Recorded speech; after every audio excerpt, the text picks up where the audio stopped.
அவள்தான் நமக்கு உலகம்.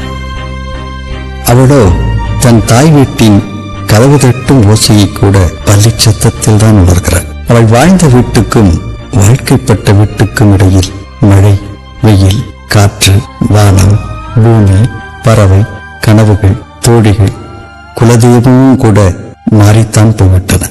அவளது ஒரு கண்ணில் சூரியன், ஒரு கண்ணில் நிலவு, இரண்டு விழிகளையும் மூடி அவள் உறங்கியதே இல்லை. அவளது ஒரு மார்பில் தாய்ப்பால், ஒரு மார்பில் காமத்துப்பால், இரண்டுக்கும் இடையில் அவள் இதயம் அவளுக்காக துடித்ததே இல்லை.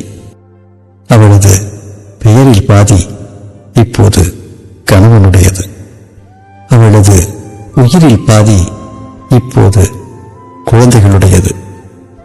அவளின்றி அசையாத ஓரளவும் ஒரு நிமிடமாவது அவளுக்காக துடிக்கட்டும் நம் இதயம்.